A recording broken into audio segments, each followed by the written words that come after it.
పూరా లోకల్.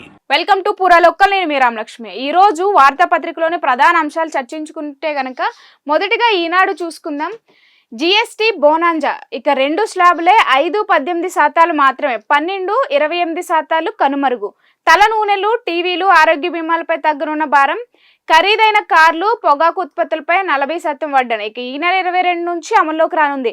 ఇక ఏదైతే జిఎస్టీ పన్నులు సంబంధించి మినహాయింపునైతే తీసుకొచ్చినట్లుగా తెలుస్తుంది.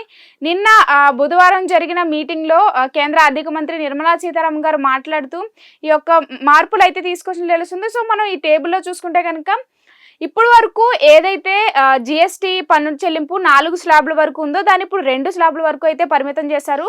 అంటే అది 5% 18% మాత్రమే ఉంది. అలాగే ఇప్పుడు ఏదైతే నిత్యావసర వస్తువులు ఉంటాయో ఇంట్లో వాడుకునే వస్తువులు వాటిపైన అయితే ఎక్కువగా తగ్గించినట్లుగా తెలుస్తుంది. ఇక్కడ మనం చాట్లో చూసుకుంటే ఇంట్లో వాడే షాంపూలు, టూత్పేస్ట్లు, వెన్నెలు, పాలు ఇవన్నీ వీటన్నిటిని కూడా ప్రస్తుతం ఎంత ఉంది, ఇకపై ఎంత తగ్గించనున్నారు, 5% తగ్గించనున్నారు అనే వాటిపైన అయితే ఈ యొక్క చాట్లో మనం చూసి ఉండొచ్చు. అలాగే ఏదైతే మెయిన్గా పొగాకు, అలాగే ఖరీదైన కార్లు కొనడం, సిగరెట్స్ ఉంటాయి, వీటి మినహా మిగతా అన్నిటిపైన కూడా ఈ యొక్క పన్ను చెల్లింపు విధానాన్ని అయితే కానీ తగ్గించారు జిఎస్టీని. సో ఇందులోనే మరొక వార్త చూసుకుంటే స్లాబుల హేతుబద్ధీకరణకు సరే, రాష్ట్రాల నష్టాన్ని మాత్రం భర్తీ చేయాల్సిందే. జిఎస్టీ కౌన్సిల్ సమావేశంలో ఉప ముఖ్యమంత్రి బట్టి విక్రమార్క. ఇక ఈ సమావేశంలో బట్టి విక్రమార్క గారు కూడా అందులో పాల్గొని ఆయన ఒక ఆలోచనను కూడా తెలియజేయడం జరిగింది. అయితే ఏదైతే ఈ యొక్క జిఎస్టీ అంటే పన్ను విధానాన్ని తగ్గిస్తే కనుక రాష్ట్రాల నష్టాన్ని ఈ యొక్క జిఎస్టీ కౌన్సిలే భరించాలి, లేకపోతే కేంద్ర ప్రభుత్వం దీన్ని కొన్నాళ్ళ వరకు భరించాలి. ఎందుకంటే ఇప్పుడు రాష్ట్రాల్లో వచ్చే ఆదాయాన్ని మనం చూసుకుంటే సగం గవర్నమెంట్ జీతాలకి, అలాగే మిగతా వైద్య విద్యా రంగాల్లో పెట్టేసరికి 50% అయిపోద్ది. ఇంకా రాష్ట్ర అభివృద్ధి కోసం మేమేమి పాటుపడతారు, ఎలా డబ్బులు వస్తాయి ఆదాయం అని చెప్పేసి ఆయన క్వశ్చన్ చేయడం జరిగింది. అలాగే దీనికి మినహాయింపుగా కేంద్ర ప్రభుత్వం భరించాలి, లేకపోతే జిఎస్టీ కౌన్సిల్ అనేది దీనికి మరొక విధానాన్ని తీసుకొచ్చే విధంగా ఉండాలని చెప్పేసి ఆయన మాట్లాడినట్టుగా తెలుస్తుంది. ఇక మరొక వార్త చూసుకుంటే ఆ కుటుంబంలో చిచ్చు పెట్టింది దోపిడీ సమ్మె. ఇక పంపకాల్లో తేడాలొచ్చే గొడవలు. మీ పంచాయతీలోకి మమ్మల్ని లాగకండి, మాకు సంక్షేమ పథకాలు అమలు చేసే పని ఉంది. కేసీఆర్ కుటుంబాన్ని ఉద్దేశించి సీఎం రేవంత్ రెడ్డి వ్యాఖ్యలు చేశారు. ఇక భద్రాద్రి జిల్లాలో ఇందిరమ్మ ఇళ్లను ప్రారంభించిన ముఖ్యమంత్రి. ఇకపోతే కనుక నిన్న ఏదైతే ఇందిరమ్మ ఇళ్లను స్టార్ట్ చేసే ప్రోగ్రాంలో భాగంగా భద్రాద్రి జిల్లాకి వెళ్ళి ఆయన స్వయంగా అక్కడ ఉన్న స్థానిక ప్రజలతో మాట్లాడుతూ ఈ యొక్క ఓపెనింగ్ ని చేస్తూనే ఆయన ఈ మాటలు కూడా మాట్లాడడం జరిగింది. ఏదైతే బీఆర్ఎస్ నుంచి కవితని తొలగించారో దానికి సంబంధించి అనేక వ్యాఖ్యలు అయితే వినిపిస్తున్నాయి. కవిత అంటే వీళ్ళు హరీష్ రావు వీళ్ళందరూ కూడా కాంగ్రెస్ ప్రభుత్వంతో కమ్మక్కై ఉన్నారు, అంటే ఏదైతే సీఎం రేవంత్ రెడ్డి వీళ్ళు వెనకాల ఉన్నారని చెప్పేసి కవిత చేసే వ్యాఖ్యలు, వీటన్నిటికీ కూడా ఆయన స్పందించారు. నాకు ఎలాంటి సంబంధం లేదు, వాళ్ళ విషయంలో నేను వస్తూ ఉంటాను అని చెప్పేసి. అలాగే ఇవన్నీ కూడా అంటే వీళ్ళ యొక్క పంపకాల్లో తేడాలు వచ్చి ఇలాంటివి మాట్లాడుతున్నారని చెప్పేసి ఆయన మాట్లాడిన వ్యాఖ్యలు అయితే ఇక్కడ పొందుపరచడం జరిగింది. ఇక మరొక వార్త చూస్తే రాష్ట్రం అంతటా మార్కెట్ విలువ సవరణకే మొగ్గు. ఇక తాజా ప్రతిపాదనలు సిద్ధం చేస్తున్న రిజిస్ట్రేషన్ శాఖ. ఇకపోతే కనుక భూముల మార్కెట్ విలువలు పెంచడానికి మధ్య హైదరాబాదే కాకుండా రాష్ట్రంలో అనేక చర్చలు అనేవి నడుస్తూనే ఉన్నాయి. అలాగే అదే విధంగా రాష్ట్ర ప్రభుత్వం కూడా నడుస్తూ ఉంది. సో ఇప్పుడు ఏదైతే ఓఆర్ఆర్కి వెలుపల లోపల అనేక కార్పొరేషన్లు అలాగే జిహెచ్ఎంసి పరిధిలోని మార్కెట్ విలువను అనేది పెంచే విధంగా అనేక సవరణలు చేసినట్లు తెలుస్తుంది. అలాగే రాష్ట్రం కూడా ఈ యొక్క మార్కెట్ విలువను పెంచే విధంగానే ఈ యొక్క వీళ్ళంటే మన పనులు అనేవి కూడా సాగుతున్నాయని చెప్పేసి ఇందులో మెన్షన్ చేయడం జరిగింది. ఇక మరొక వార్త చూస్తే డిజిటల్ అరెస్ట్ పేరుతో 50 గంటల నిర్బంధం. 30 లక్షలు కాజేసిన సైబర్ నేరగాళ్లు 1930కి ఫిర్యాదు చేయడంతో 20 లక్షలు స్తంభింపజేసిన పోలీసులు. ఇకపోతే నిజామాబాద్ జిల్లాలో ఈ యొక్క ఘటన చోటు చేసుకున్నట్లు తెలుస్తుంది. ఈ మధ్య డిజిటల్ అరెస్ట్లనే చేస్తున్నామని చెప్పేసి సైబర్ నేరగాళ్లు చాలా మంది సామాన్య ప్రజల్ని భయపెడుతూ ఉన్నారు. అంటే వాళ్ళకి వాట్సాప్లో లింకులు పంపించడం, అలాగే ఫోన్ చేసి మేము సిబిఐ ఆఫీస్ నుంచి ఫోన్ చేస్తున్నాం, పోలీస్ స్టేషన్ నుంచి ఫోన్ చేస్తున్నాం అని చెప్పేసి. సో అదే తరహాలో అంటే నిజామాబాద్ జిల్లాలో ఒక కేసు అయితే ఇక్కడ నమోదైందని చెప్తున్నారు. 50 గంటల పాటు కూడా ఒక వ్యక్తిని ఇంట్లో బంధించి ఆయన ఫోన్ త్రూ మాట్లాడి ఆయన దగ్గర నుంచి లక్షల కోట్లు లక్షల కోట్లు కాజేసినట్లుగా అయితే ఇందులో తెలియజేయడం జరిగింది.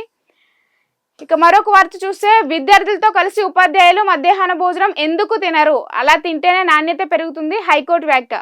ఇక పిల్లలకు అందజేస్తున్న మెనూ వివరాలు సమర్పించాలని ఆదేశం. ఇక హైకోర్టు ఏదైతే గవర్నమెంట్ పాఠశాలల్లో మధ్యాహ్నం భోజనం పిల్లలకు పెడతారో ఆ భోజనాల్లో విద్యార్థులతో పాటు ఉపాధ్యాయులు ఎందుకు అందులో పాల్గొని వాళ్ళతో పాటు తినరు, వాళ్ళతో పాటు తినినప్పుడే కదా నాణ్యత అనేది పెరుగుతుంది. అలాగే వాళ్ళు ఇప్పుడు ఏదైతే మెనూను వాళ్ళకి పెడుతున్నారో దాన్ని కోర్టుకు సమర్పించాలి అని చెప్పేసి కోర్టు ఆదేశించినట్లు తెలుస్తుంది. ఇక మరొక వార్త చూస్తే నాన్న మీ చుట్టూ కుట్ర జరుగుతోంది, హరీష్ సంతోష్లు మేకవన్నె పులులు ఇక ఈ రోజు నన్ను బయటకు పంపించారు, రేపు రామన్నకు మీకు ఇదే ప్రమాదం పొంచి ఉంది, బారాసాను హస్తగతం చేసుకునే పన్నాగాలు, ఇక మన కుటుంబాన్ని విచ్ఛిన్నం చేసే యత్నాలు. ఇక ఏదైతే నిన్న ఎమ్మెల్సీ యొక్క పదవికి రాజీనామా చేస్తూ కవిత పెట్టిన ప్రెస్ మీట్లో మాట్లాడిన మాటలు ఇందులో పొందుపరచడం జరిగింది. వీళ్ళు హరీష్ రావు సంతోష్లు మన పార్టీ కుటుంబాన్ని కూడా విచ్ఛిన్నం చేసే విధంగా నడుస్తున్నారు, సో మీరు జాగ్రత్తగా ఉండాలని చెప్పేసి కవిత మాట్లాడిన మాటలు అయితే ఇక్కడ కనిపిస్తున్నాయి. ఇక మరొక వార్త చూస్తే ఆ అణుక్షిపణి పరిధి 20,000 కిలోమీటర్లు, ఏకకాలంలో 10 ప్రాంతాలపై దాడి చేసే సత్తా ఆకట్టుకున్న DF-5C, భారీ స్థాయిలో చైనా ఆయుధ ప్రదర్శన, శాంతి యుద్ధంలో ఏది కావాలో తేల్చుకోవాలి జిన్పింగ్. ఇకపోతే కనుక నిన్న చైనాలో అనేక దేశాల అధ్యక్షులు అనే వాళ్ళు పాల్గొన్నారు. ఏదైతే యొక్క ఆయుధ ప్రదర్శన జరిగిందో అందులో భాగంగా చైనా అలాగే రష్యా అధ్యక్షులు పుతిన్, జిన్పింగ్ వాళ్ళు కూడా, అలాగే దక్షిణ కొరియా అధినేత కిమ్ జోంగ్ ఉన్ కూడా ఈ యొక్క ప్రదర్శనలో పాల్గొని వీటిని అయితే వీక్షించడం జరిగింది. సో ఒక్కొక్క క్షిపణి యొక్క పరిధి చూసుకుంటే కనుక 20 కిలోమీటర్ల వరకు ఉన్నట్టుగా అయితే తెలుస్తుంది. ఇక మరొక వార్తాపత్రికను మనం చూసుకుంటే ముందే పండగ 22వ తేదీ నుంచి తగ్గనున్న నిత్యావసర ధరలు, ఇక పేదలు మధ్యతరగతికి గణనీయంగా ఊరట. జిఎస్టి సంస్కరణలకు జిఎస్టి కౌన్సిల్ పచ్చజెండా, ఇప్పుడున్న 4 స్లాబులు 2 స్లాబులకు కుదింపు, ఇక జీవిత ఆరోగ్య బీమాలపై జిఎస్టి పూర్తిగా ఎత్తివేత, 33 రకాల అత్యవసర ఔషధాలపై పన్ను 0, ఇక ఇతర మందులపై పన్ను 5% తగ్గింపు. ఇక ఏదైతే జిఎస్టి పన్ను చెల్లింపుకు సంబంధించి తగ్గిన విషయాన్ని అయితే ఇందులో కూడా తెలియజేయడం జరిగింది. అలాగే ఇక్కడ చార్ట్లో కూడా మనకు చూపించారు ఇప్పుడు ప్రస్తుతం ఉన్నవి, అలాగే తర్వాత ఏ విధంగా ఉండబోతున్నాయి ఈ యొక్క పన్ను జిఎస్టి విలువ అని చెప్పేసి.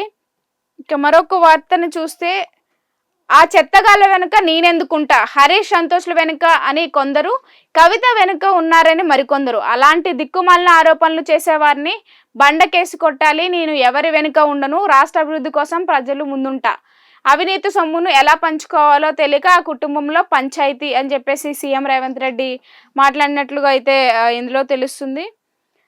ఇక మరొక వార్తను చూసుకుంటే నాన్న జాగ్రత్త, మీ చుట్టూ ఏం జరుగుతుందో చూసుకోండి, కేసీఆర్ కు ప్రమాదం పొంచి ఉందంటున్న కవిత.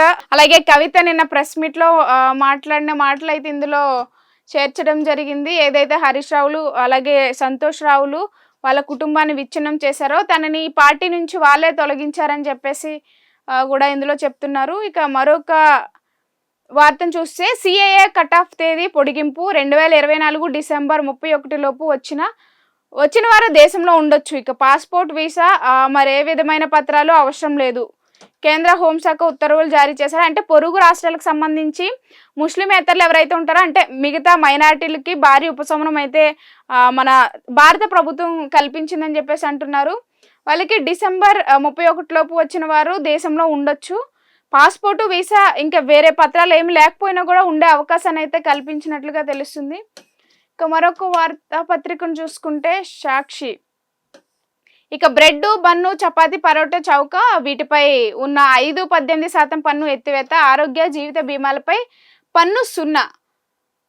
సో ఇది కూడా పన్నులకి సంబంధించింది. ఏదైతే ఉపశమనం కల్పించారో నిత్యావసర అవసరాలపైన అలాగే మిగతా వాటిపైన కూడా, సో దానికి సంబంధించి మరొక వార్తను చూసుకుంటే బీఆర్ఎస్ హస్తగతానికి కుట్ర, హరీష్ సంతోష్ రావు కుట్ర చేస్తున్నారు, మీడియా సమావేశంలో కల్వకుంట్ల కవిత. ఉప ఎన్నికపై దృష్టి పెట్టండి, పార్టీ నేతలకు బీఆర్ఎస్ అధినేత కేసీఆర్ ఆదేశం, ఎర్రవల్లి నివాసంలో కేసీఆర్ తదితరులతో భేటీ.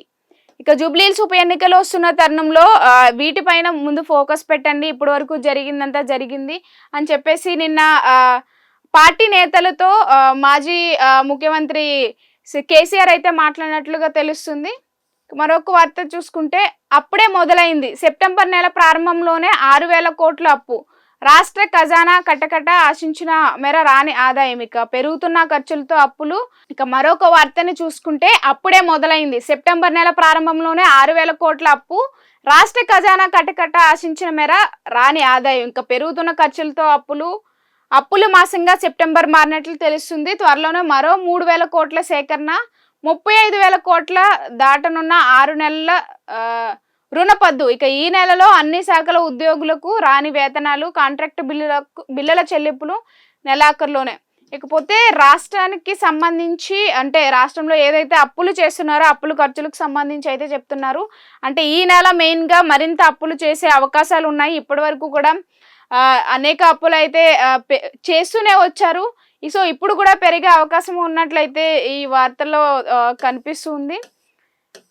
ఇక మరొక వార్తను చూసుకుంటే ఇక 1,500 కోట్లతో ఇన్సెంటివ్ స్కీమ్, దేశంలో అరుదైన ఖనిజాల రీసైక్లింగ్ ప్రక్రియను ప్రోత్సహించడానికి కేంద్ర ప్రభుత్వం 1,500 కోట్లతో ఇన్సెంటివ్ స్కీమ్ను అమల్లోకి తీసుకురాబోతుందని చెప్పేసి అంటున్నారు. ఇక మరొక వార్తను చూస్తే వరద ఉధృతితో ఉత్తరాది, ఇక ఎడతెరిపి లేకుండా కురుస్తున్న వానలతో ఉత్తర భారతదేశంలో నదులు ఉప్పొంగి ప్రవహిస్తున్న దిగువ ప్రాంతాల్లో తమలో కలిపేసుకుని ఆయా ప్రాంతాల ప్రజలకు కన్నీటి కష్టాలను పెంచేశాయి. ఇకపోతే కనుక మొత్తం భారతదేశంలోనే అనేక రాష్ట్రాల్లో వర్షపాతం అధిక మొత్తంలో నమోదవడంతో వరదలు అనేవి ముంచెత్తుతున్నాయి. ఇప్పుడు ప్రెసెంట్ అయితే ఉత్తరాది రాష్ట్రాల్లో పంజాబ్ కావచ్చు, ఇటు ఢిల్లీ ప్రాంతాల్లో కూడా ఇక ఉత్తరప్రదేశ్ ప్రాంతాల్లో అధిక మొత్తంలో వర్షపాతం నమోదవడం, అక్కడ వరదలు అనేవి కొనసాగుతూ ఉన్న తరుణంలో ప్రజలందరూ కూడా తీవ్ర ఇబ్బందులకు గురవుతున్నారని చెప్పేసి కూడా చెప్తున్న పరిస్థితులు కనిపిస్తున్నాయి. సో ఇవి ఈ రోజుటి వార్తాపత్రికలోని వార్తలు. అయితే మళ్ళీ రేపటి వార్తాపత్రిక విశ్లేషణలో కలుద్దాం. చూస్తూనే ఉండండి పూరా లోకల్.